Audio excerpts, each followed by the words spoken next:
Ladies and gentlemen, it is that time of year. It is the end of the year. And with that, I like to bring you guys a video where I go over what I believe are the top 10 games of said year. So this time we are looking at 2024. And one thing that I realized as I was putting together this list is I haven't played all the games that I want to play. And also, if I sound a little weird, it's because this mic's dead. Well, this mic's not dead, but like the Go XLR that it's plugged into like just died and the mic stopped working. So now we are temporarily using this mic until I get sent the new Go XLR. So if I sound a little bit weird, I apologize. I'm doing my best over here. Now, as I was mentioning, I realized that I didn't have enough time to play some of the games that I wanted to. Therefore, there's a few things that I think would be on this list, however, are not, simply for the fact that I didn't have time to play them. So first, before I get into my list of 10 games, I'm going to go over 3 games that didn't quite make the list because I didn't have time to play them. So number 1, we have Path of Exile 2. This is a game that is a Diablo-style game, ARPG, that I know I would absolutely love. However, I also know that it would take up all of my time, and it is a game that you need to put hours and hours into to just beat, and then on top of that, you got to grind it out to get all of the best gear. I know I'd like this game. I know 100% it would probably be on this list. I just didn't have time. Speaking of which, a game that I also know I would like, not an ARPG, but a JRPG, is Metaphor. Now, if you don't know about this game, it's similar to Persona, or if you like Mario games, it is similar to like Paper Mario or that style game. Of course, different than those. But this game takes like 65 to 70 hours to play, and I just didn't have that kind of time to kind of give this game and give the attention it deserves. So unfortunately, that was one I didn't get my hands on this year that I definitely think I would have liked. I don't know if it would have been on my top 10 list, but I definitely would have liked it. And then the number 1 that is like this, the one that I wanted to play all year, but again, it was just, I would need too much time to pay attention to this one. It is Helldivers 2. Not only do I think this would have been on my list, I truly believe that it probably would have been my game of the year, just with the type of game that it is. I loved Destiny, I loved Destiny 2, I like the kind of looter-shooter vibe, and then the whole idea of the freedom-style game of Helldivers 2. I know I would have loved that game, but again, I just didn't have time for it. So one thing that I want to do moving into 2025 is make sure I make time for these games, even if it's just to give them a try. That's why I started the So I Played series, which is what we have dove into, and then when you guys enjoy a certain game that I dive into, we can continue it on in a kind of let's play fashion on the channel. So expect to see more games on this channel going forward over the next year, coming months, and hopefully my kind of goal, as I talked about, or am going to talk about in a video that's coming out later today, is going to be my plans for this channel moving forward, and my goal for 2025 is to get 100,000 subscribers. So hopefully we can do that this year, and if you want to be a part of that, be sure to subscribe, hit the like button, all of that kind of jazz. Now, moving into the top 10 games. First off, we have one that you probably didn't expect. It's called Lorelei and the Laser Eyes. Now, this is a weird game. It is extremely strange, and if you haven't played it, you probably don't know why this is on the list. But if you've watched some of my videos, the one thing that I love in the game is puzzles, and I love story. This game does mystery, puzzles, and story, unlike really any other game that I've played before. Some things that come to mind when I think about this game are like The Witness from previous years and things like that. But basically you go into this hotel and there's a whole backstory behind it that is super dark, super mysterious, and then puzzles that you have to complete to figure out what is going on here. There is a ton of story and there's a ton of puzzles. Whether you're into cryptography, basic puzzles, or riddles, this game has it, and they really knock it out of the park. If you're a fan of puzzles, you will be a fan of this game, and it's one that you can check out for relatively cheap, so if you're a fan of indies and puzzles, definitely check this one out. Coming in at number 9, though, we have, oddly, Black Ops 6. You probably didn't think that this one would be on the list with all of the controversy that this game has had over the past month or so, with how the player base has just dropped and dropped and dropped, and the video that I put out today on the main channel just trashing this game and everything that it's done. The bones of this game are really good. The multiplayer is really good. Campaign is like a 7.5 to 8 out of 10. The zombies is like a 9 out of 10. They did a lot of things very correctly with Black Ops 6. The problem is the post-launch support was there at first, where they were patching everything, and then they just lost focus of what the game was and started focusing on how they were going to make money off of it, and that's when it fell apart. This game could have been higher on the list. This game could have been a GOAT Call of Duty. It's just the post-launch support, the servers, the hackers, the things like that took something that was fantastic and kind of tore it apart. And yeah, I do think this game would be higher on the list. This game took like a month of my time, a month of my focus, and I enjoyed the time that I had with it, but I'm worried that it's not going to retain any of my attention moving forward in the coming weeks, coming months, and I'll have a video later today talking about that. Now, number 8 is one that I think a lot of you are not going to expect, one that I think is not on a lot of people's list, and I think it should be, is Palworld. This is a game that took the world by storm, having like 500,000 concurrent players at times. It's a game that essentially took the formula of Pokemon and flipped it upside down with a survival-style game. Think Valheim, think Minecraft, but think introducing Pokemons and guns to it as well. And yes, I just said Pokemons. I don't know why I said that. But as far as this game goes, it wasn't my favorite game of the year, but it was different, and it showed me what the attention of Pokemon should actually be going to. Instead of just recreating the same game year after year after year, they can do something new with that IP, something like this. And I really enjoyed this game, and I think that if it was taken to the next level, could have been a game of the year. But I just think it was released early on in the year. But even if you go to Steam and look at this game, there's still like hitting 100,000 plus players almost every single day, which is absolutely wild. Now, coming in at number 7, one that I didn't see on anyone's Game of the Year list, but I thoroughly enjoyed. It's a game called Dave the Diver. Now, take a cozy game like Stardew Valley, mix it with an underwater game like Outer Wilds, or, sorry, not Outer Wilds, I meant Subnautica, and then you combine that with a sushi making game kind of like Diner Dash, you have Dave the Diver.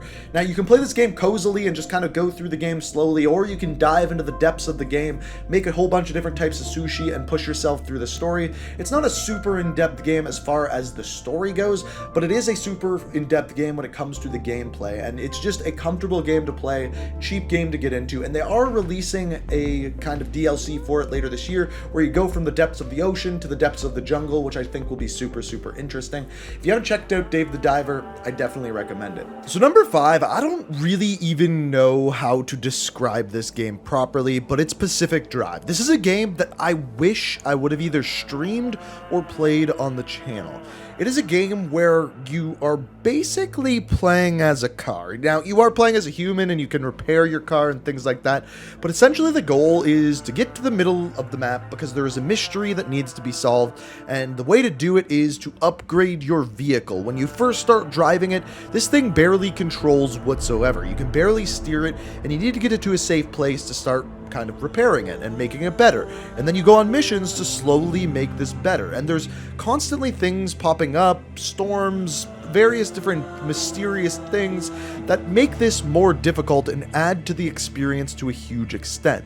Tying in mystery with a driving game that is also kind of like a survival game is a really cool experience. I am not one who, generally speaking, enjoys driving games, but almost making your car an RPG character is what drove me, no pun intended, into this one. And I think this is one that a lot of people maybe missed out, that if you didn't already give it a shot, is one you definitely should, maybe early on in 2025. Number 5, one that I think is not on a lot of people's lists simply because it came out later in the year, is Marvel Rivals. That is my number 5 game. Yes, it's above Call of Duty.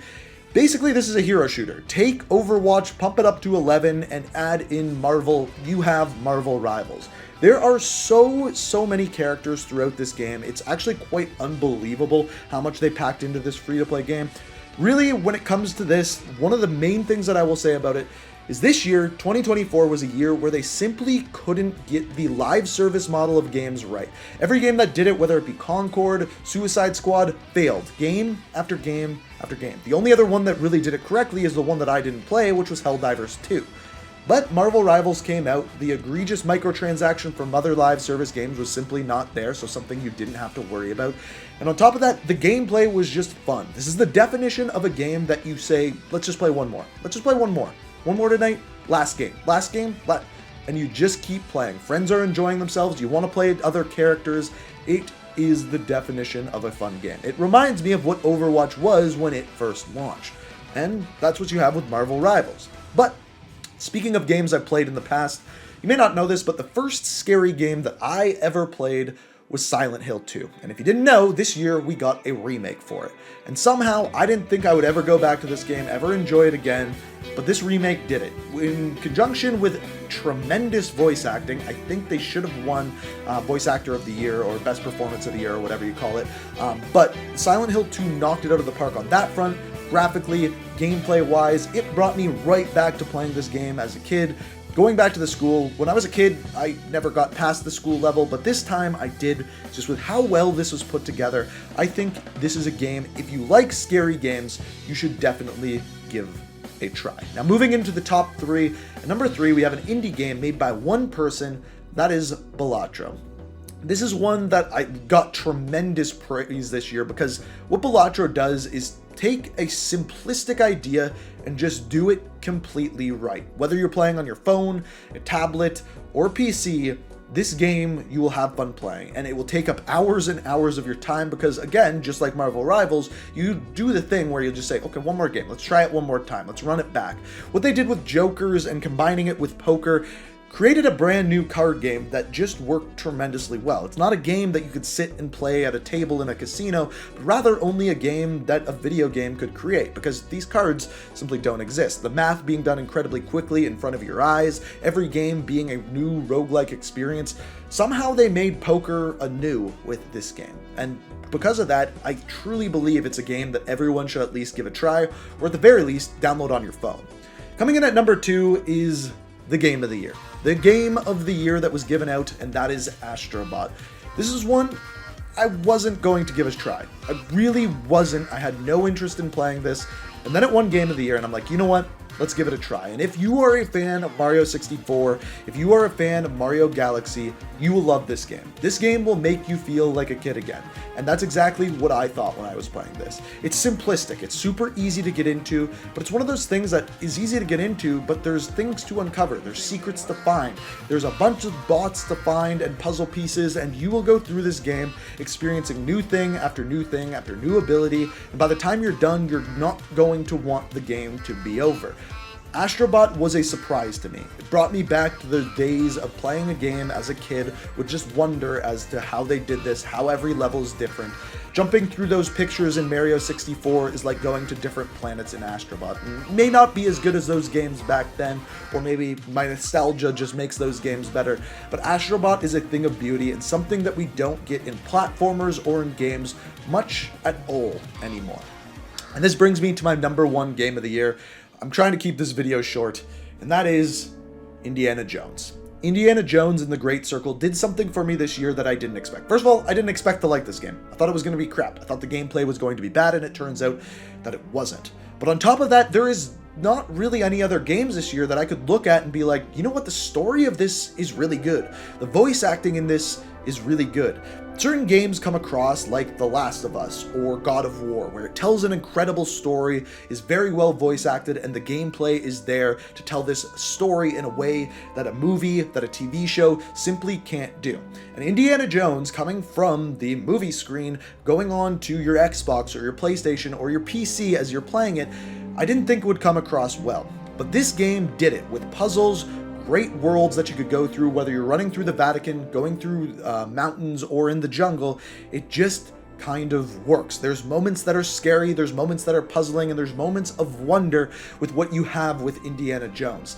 And I thoroughly enjoyed this game. And I don't know if it's because I wasn't expecting it, I don't know if it's because of Troy Baker's voice acting, which was absolutely incredible, or I don't know whether it was because it just, the puzzle mixed with the story fit so well. You could see from number 10 to number 1, 2 of the things that I really love are good puzzles and good stories, and I'm a sucker for that. And Indiana Jones just knocked it out of the park on all fronts. And it came out so late this year that it didn't make a lot of people's game of the years, but it made mine. It was pretty much the second last game I played of the year. Astro Bot was the last, and Indiana Jones was the second last. So those 2 games really ended off my year right. And like I said, moving into 2025, I just want to try more games. Whether we play them all the way through, I want to give them a chance. Whether they're indie games, in-depth games, huge open world games, or whatever it may be, we're going to give these games a try throughout the year. So you're going to want to make sure you're subscribed. But this has been my top 10 list. If you agree, disagree, let me know what you think down in the comments. And if you have a favorite game that I didn't mention, feel free to let me know down in the comments. And maybe I'll give it a try on a future video. We'll have to wait and see. But As always, thank you so much for watching my video. We've got another one coming later today, which is just going to be a little chat between us. And until next time, guys, thanks for watching. Peace.